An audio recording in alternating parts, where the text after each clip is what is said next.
Hi friends, ఈ వీడియోలో 2025కు సంబంధించినటువంటి నోబెల్ పురస్కారాల అంశాన్ని గురించి చర్చిద్దాం.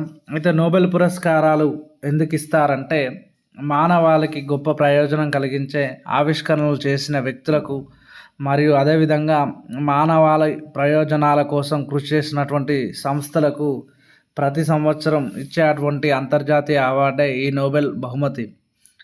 ఇది ప్రపంచంలోనే అత్యంత విలువైన బహుమతిగా భావిస్తారు. ఈ అవార్డ్స్ని స్వీడిష్ శాస్త్రవేత్త అయినటువంటి ఆల్ఫ్రెడ్ నోబెల్ పేరు మీదుగా ఈ అవార్డ్స్ని ఇవ్వడం జరుగుతుంది. ఈ అవార్డ్స్ను 1901 నుండి ఇస్తున్నారు.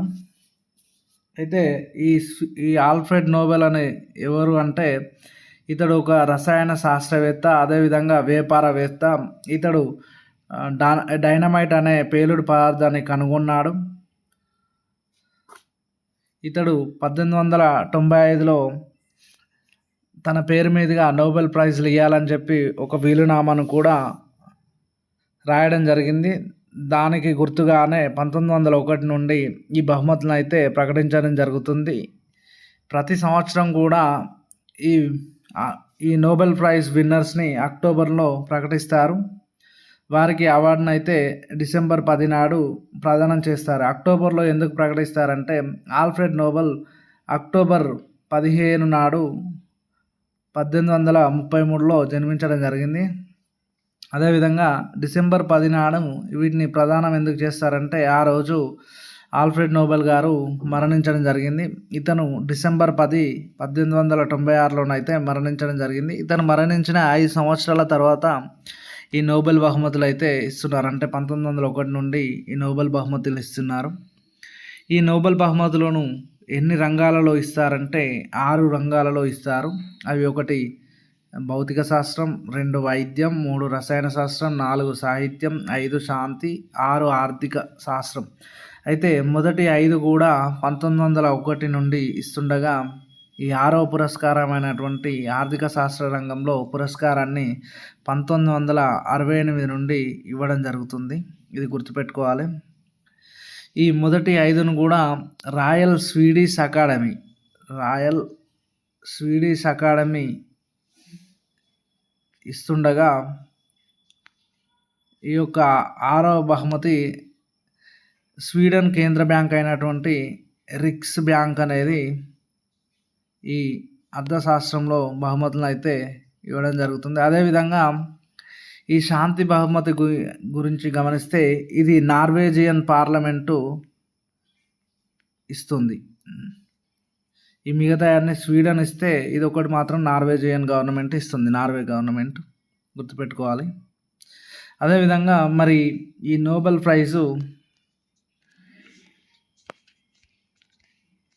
మరి ఎంతమందికి ఇస్తారంటే గరిష్టంగా ఒక్కొక్క విభాగంలో 3కి ఇస్తారు. గరిష్టంగా 3కి ఇస్తారు. చనిపోయిన వ్యక్తులకు ఈ నోబెల్ ప్రైజ్ అయితే ఇవ్వరు.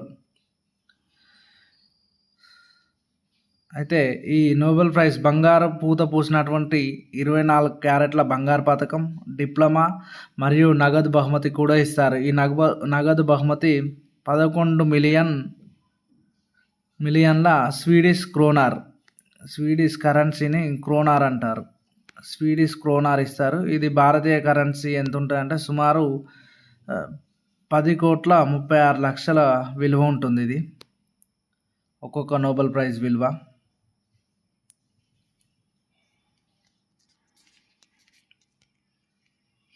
అయితే ఇప్పటి వరకు భారతదేశం నుంచి మరి నోబెల్ ప్రైజ్ను ఎంతమంది అందుకున్నారంటే 5 అందుకోవడం జరిగింది. అంటే భారతదేశం నుంచి 5 అందుకున్నారు. అదేవిధంగా భారతదేశం కాకుండా అంటే భారతీయ మూలాలు ఉన్నప్పటికీ విదేశాలలో స్థిరపడిన వారు కూడా ఈ అవార్డును 4 అందుకోవడం జరిగింది.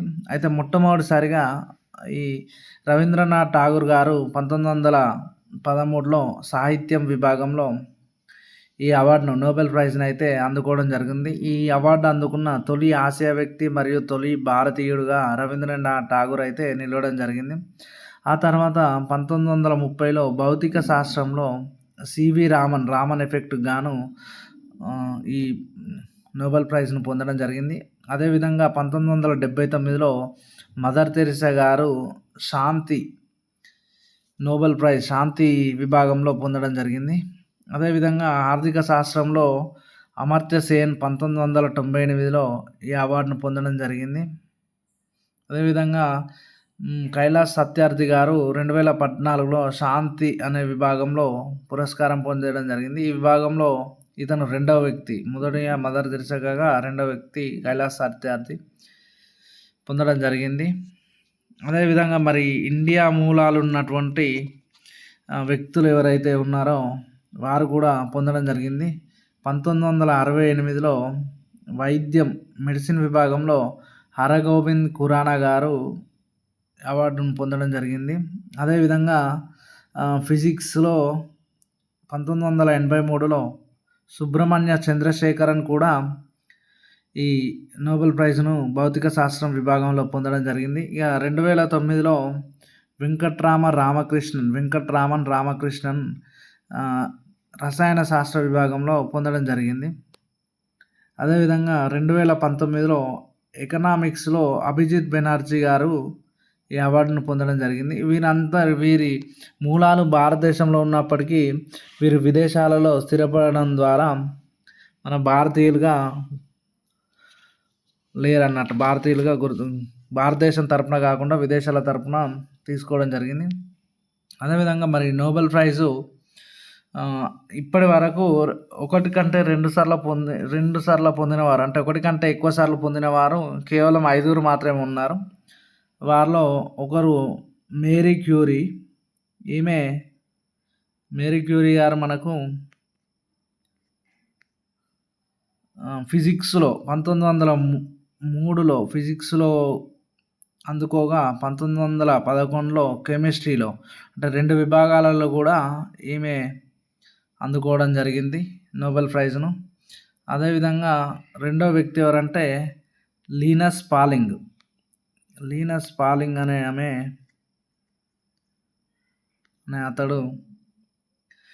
ఇతడు కూడా 2 రంగాలలో 1954లో కెమిస్ట్రీ అంటే రసాయన శాస్త్రంలో అందుకోగా 1962లో శాంతి విభాగంలో ఈ అవార్డును అయితే అందుకోవడం జరిగింది లీనస్ పాలింగ్. మూడో వ్యక్తి ఎవరంటే జాన్ బర్టెన్. ఈ జాన్ బర్టెన్ గారు 2 సార్లు కూడా ఫిజిక్స్ అంటే భౌతిక శాస్త్రంలో అందుకోవడం జరిగింది. ఇతను 1956 మరియు 1972లో 2 సార్లు కూడా ఫిజిక్స్లో ఈ అవార్డును పొందడం జరిగింది. ఇతను ట్రాన్సిస్టర్ను, సూపర్ కండక్టివిటీ అనే 2 విభాగాలలో కూడా అభివృద్ధి చేసినందుకు జాన్ బర్టెన్ గారు అయితే 1956, 1972లో 2 సార్లు కూడా ఫిజిక్స్లో నోబెల్ ప్రైజ్ గెలుచుకోవడం జరిగింది. ఇక 4వ వ్యక్తి 2 సార్లు గెలుచుకున్న 4వ వ్యక్తి ఫ్రెడరిక్ సాంగ్. ఈ ఫ్రెడరిక్ సాంగ్ గారు మన కెమిస్ట్రీ విభాగంలో రసాయన శాస్త్రంలో 2 సార్లు నోబెల్ ప్రైజ్ గెలుచుకున్నారు. ఇతను 1958 మరియు 1980లో 2 సార్లు కూడా కెమిస్ట్రీలో గెలుచుకోవడం జరిగింది. ఇతను ఇన్సులిన్ను కనుగొన్నాడు. అదేవిధంగా DNA సీక్వెన్సీని కనుగొన్నందుకు ఇతనికి 2 సార్లు కెమిస్ట్రీ విభాగంలో ఇవ్వడం జరిగింది. అదేవిధంగా 5వ వ్యక్తి కార్ల్ బర్రీ షార్ట్లెస్. ఇతను 2001 మరియు 2022లో కెమిస్ట్రీలో ఈ అవార్డును అయితే పొందడం జరిగింది. అదేవిధంగా ఏదైనా సంస్థలు 2 సార్లు పొందినాయి అంటే రెడ్ క్రాస్ సంస్థ 2 సార్లు, అంటే 1917 మరియు 1944లో 2 సార్లు కూడా శాంతి విభాగంలో రెడ్ క్రాస్ సంస్థ అయితే ఈ అవార్డును పొందింది. అదేవిధంగా రెండో సంస్థ United nation human right commission, మానవ హక్కుల సంస్థ కూడా 1954లో ఒకసారి, 1981లో ఒకసారి ఈ అవార్డును అయితే పొందడం జరిగింది. 2025 సంబంధించిన నోబెల్ ప్రైజ్ను గమనిస్తే మొదటగా వైద్య శాస్త్రంలో 3 ఈ సంవత్సరం నోబెల్ ప్రైజ్ను అయితే ఇవ్వడం జరిగింది. వారు ఒకరు మేరీ బ్రాంకో, రెండో వారు ఫ్రెడ్ రామ్స్డేల్, మూడో వ్యక్తి సిమోన్ సకగూచి. ఈ సిమోన్ సకగూచి జపాన్కు చెందిన వ్యక్తి కాగా మొదటి 2 అమెరికాకు చెందిన వ్యక్తులు. అయితే వీరికి ఏ రంగంలో ఇచ్చారు, మరి ఏం చేసినందుకు ఇచ్చారంటే వీరు పరదీయ రోగ నిరోధక శక్తికి సంబంధించిన ఆవిష్కరణలు చేయడం ద్వారా ఆటో ఇమ్యూన్ వ్యాధులకు మరియు క్యాన్సర్లకు సరికొత్త చికిత్సలను అభివృద్ధి చేసేందుకు ఒక అవకాశాన్ని వీరి ఆవిష్కరణలు కల్పించాయని చెప్పి ఈ అవార్డు ప్రకటించేటప్పుడు రాయల్ స్వీడిష్ అకాడమీకి చెందినటువంటి అవార్డు కమిటీ పేర్కొనడం జరిగింది.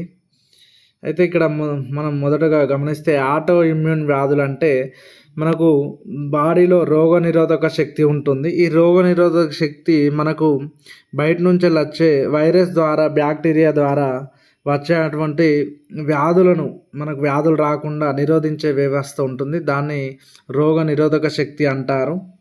అయితే ఈ రోగనిరోధక శక్తి మనకు శరీరంలో ఎట్లా లభిస్తుందంటే తెల్ల రక్త కణాలు, లింఫాయిడ్ అవయవాల ద్వారా మనకు రోగనిరోధక శక్తి అయితే లభిస్తుంది. అయితే ఈ తెల్ల రక్త కణాలలో ఒక 5 రకాలు ఉంటాయి.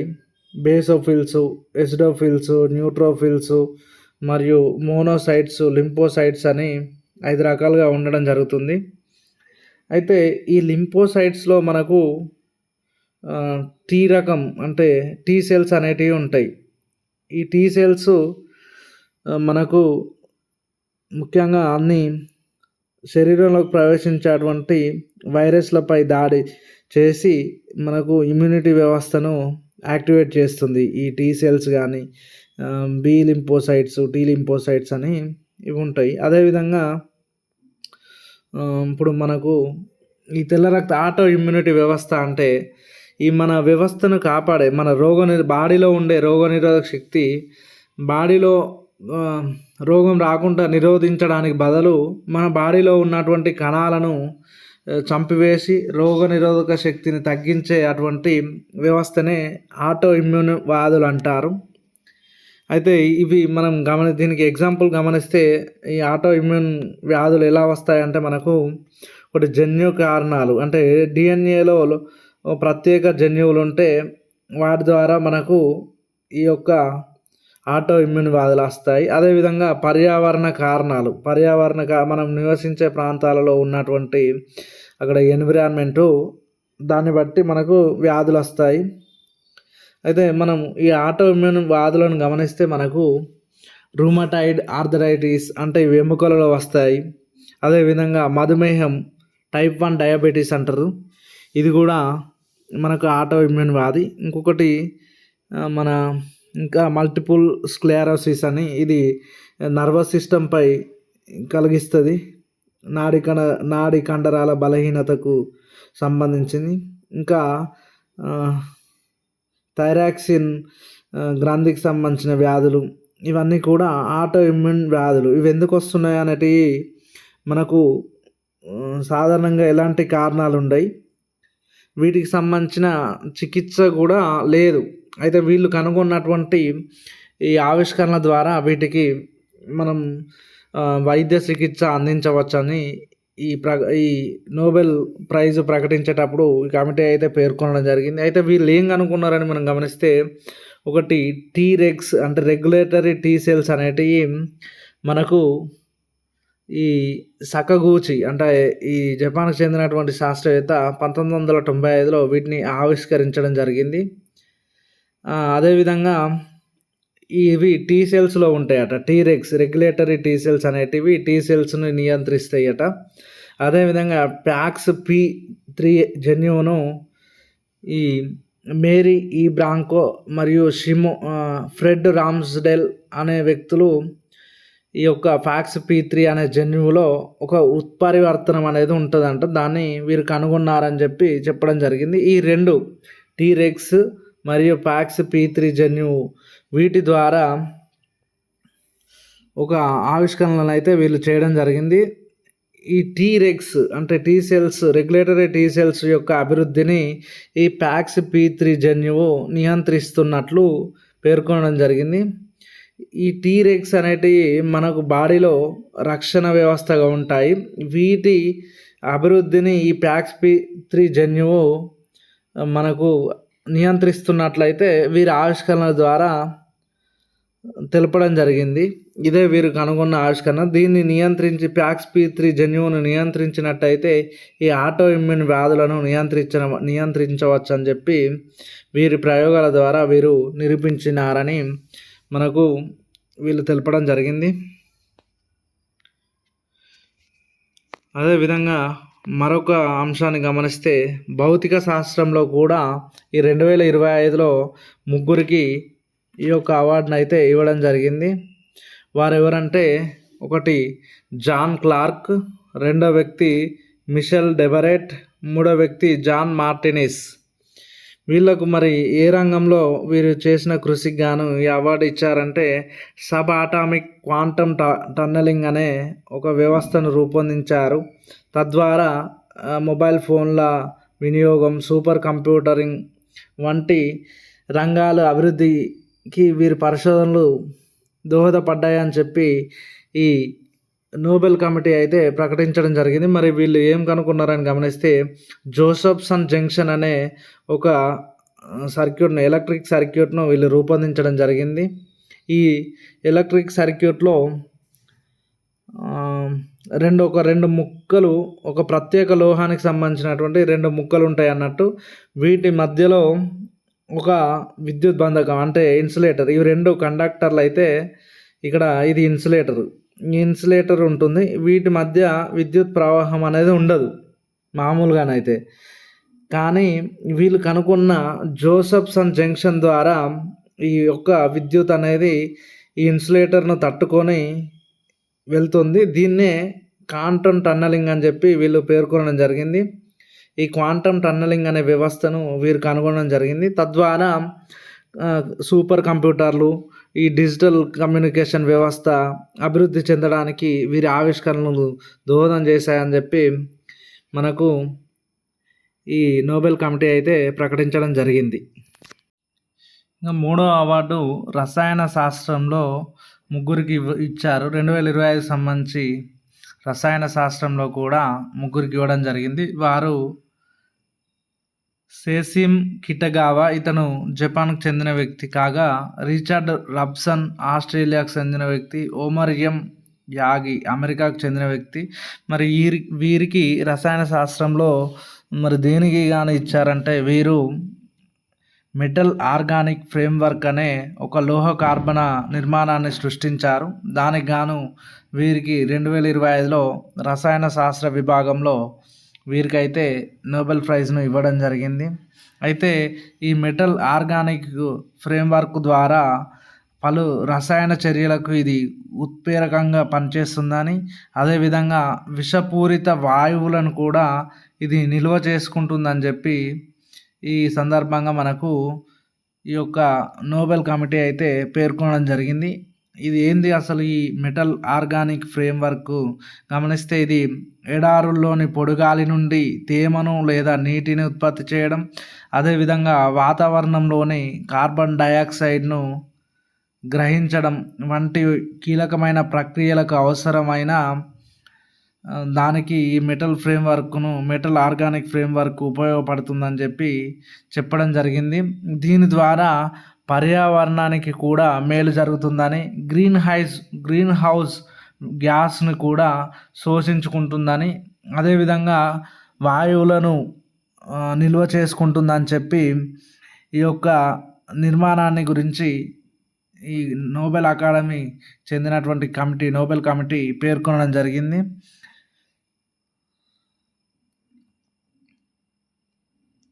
అదేవిధంగా మరొకటి గమనిస్తే నెక్స్ట్ అవార్డును గమనిస్తే సాహిత్య రంగంలో ఈసారి అవార్డు హంగేరీకి చెందినటువంటి రచయిత లాస్లో క్రస్నహార్కాయికి ఇవ్వడం జరిగింది. ఇతడు హంగేరీకి చెందినటువంటి రచయిత. ఇతడు 2015లో మాన్ బూకర్ ప్రైజ్ను కూడా అందుకోవడం జరిగింది. అంతేకాకుండా 2019లో అమెరికాలో అనువాద సాహిత్యానికి జాతీయ పురస్కారం కూడా ఇతను గెలుచుకోవడం జరిగింది. ఇతనికి సాహిత్య రంగంలో సాహిత్య నోబెల్ ప్రైజ్ ప్రకటిస్తూ ఇతను ఇతని రచనల ద్వారా సామాజిక వ్యవస్థలో ఉన్నటువంటి లోపాలను ఎత్తి చూపుతాడని చెప్పి ఈ కమిటీ అయితే పేర్కొనడం జరిగింది. ఇతడు ముఖ్యంగా చైనా, జపాన్లలో తాను జరిపిన యాత్రలపై నవలలు రాయడం జరిగింది. అదేవిధంగా సమాజంలో ఉన్నటువంటి విషయాలకు సంబంధించి రచనలు అయితే చేయడం జరిగింది. ఇతని యొక్క రచనలను గమనిస్తే మనం షార్ట్ అండ్ టాంగో అనే రచన ప్రముఖమైంది. ఇది మరియు ఇంకొకటి మన ది మెలనాల్కీ ఆఫ్ రెసిస్టెన్స్ అనే రచనలను సినిమాలుగా కూడా తీయడం జరిగింది అని చెప్పి మనకు తెలుస్తుంది. ఇతని గురించి గమనిస్తే ఇతడు హంగేరీకి చెందిన రచయిత. ఇతడు రష్యా ఉక్రెయిన్ యుద్ధానికి సంబంధించి కూడా విమర్శలు చేయడం జరిగింది ఇటీవల కాలంలో.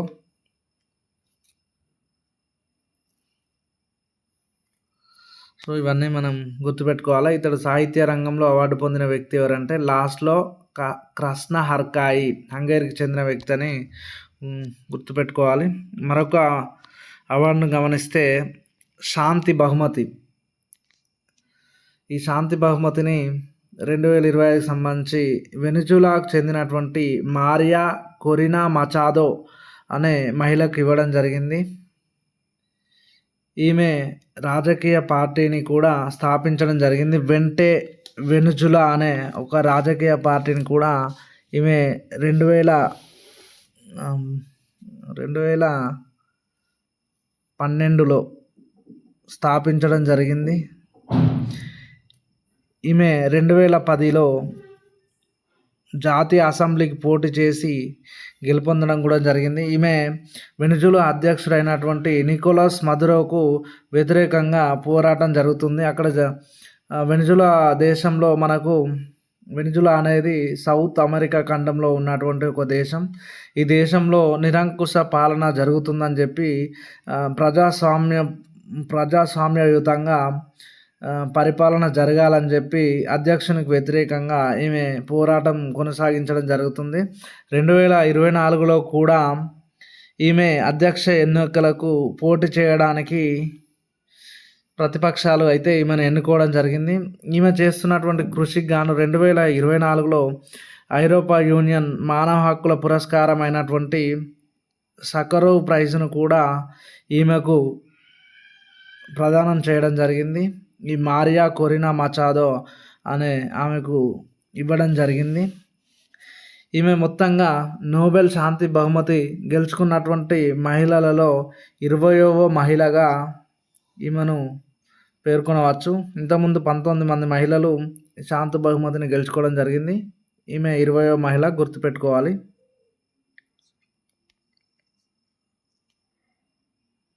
ఈ అవార్డు శాంతి బహుమతి కోసం అమెరికా అధ్యక్షుడు ట్రంప్ చాలా కృషి చేయడం జరిగింది. అయినప్పటికీ ఈ యొక్క మారియా కొరినా మచాదోకే ఇవ్వడం జరిగింది.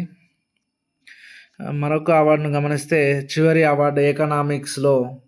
ఈ ఎకనామిక్స్లో అవార్డు 1968 నుంచి ఇవ్వడం జరుగుతుంది. మొదటి అవార్డును 1969లో ఇవ్వడం జరిగింది. అదేవిధంగా ఈ 2025కి సంబంధించి ఎకనామిక్స్లో ముగ్గురికి ఇవ్వడం జరిగింది. వారు ఒకరు జోయల్ మోకిర్, రెండవ వ్యక్తి ఫిలిప్ అగియన్, మూడవ వ్యక్తి పీటర్ ఆవిట్. జోయల్ మోకిర్ ఇతడు అమెరికన్ ఇజ్రాయెల్ కాగా, ఫిలిప్ అగియన్ ఫ్రాన్స్కు చెందిన వ్యక్తి, పీటర్ హావిట్ కెనడాకు చెందిన వ్యక్తి. ఈ ముగ్గురికి కూడా ఎకనామిక్స్లో 2025కి సంబంధించి అవార్డు, ఎకనామిక్స్ రంగంలో నోబెల్ అవార్డు ఇవ్వడం జరిగింది. అయితే ఇందులో ప్రైజ్ మనీలో 1/2 వంతు జోయల్ మొకీర్కి ఇవ్వనుండగా, వీరిద్దరికి కలిపి 1/2 నగదునైతే ఇవ్వనున్నారు. అయితే జోయల్ మొకీరు ఇతడు మన ఆర్థిక చరిత్రకారుడు. ఇతడు చారిత్రక ఆధారాలను విశ్లేషిస్తూ దీర్ఘకాలిక ధోరణులపై ఈయన పరిశోధనలు సాగించాడు. పారిశ్రామిక విప్లవం ఎలా ప్రారంభమైంది అనే అంశం ద్వారా విశ్లేషణ కొనసాగించాడు. ఈ పారిశ్రామిక విప్లవంలో ఆవిష్కరణల ఆధారంగా ఆర్థిక వృద్ధి జరిగిందని వెల్లడించడం జరిగింది.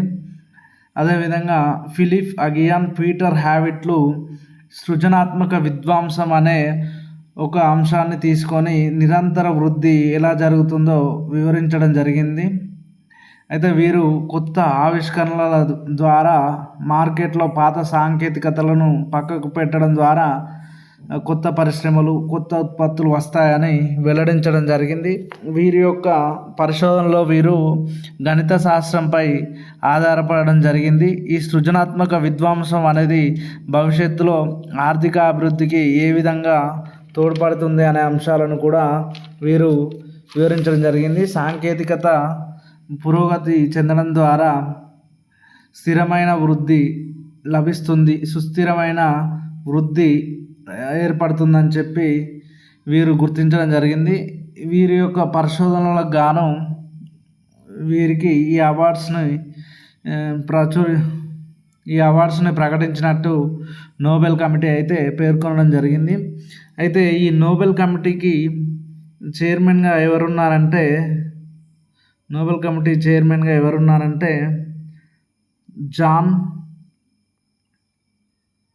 జాన్ హాస్లర్ అనే వ్యక్తి ఈ నోబెల్ కమిటీకి చైర్మన్గా ఉండడం జరిగింది. అయితే ఈ అక్టోబర్లో ప్రకటించినటువంటి ఈ నోబెల్ అవార్డ్స్ని ఎప్పుడు ప్రదానం చేస్తారంటే డిసెంబర్ 10 నాడు ఈ అవార్డ్స్ని అయితే ప్రదానం చేయనున్నారు. ఈ డిసెంబర్ 10 అనేది ఆల్ఫ్రెడ్ నోబెల్ యొక్క వర్ధంతి దినం. ఈ రోజున వీరికి ఈ అవార్డ్స్ను ప్రదానం చేయనున్నారు. Thank you friends.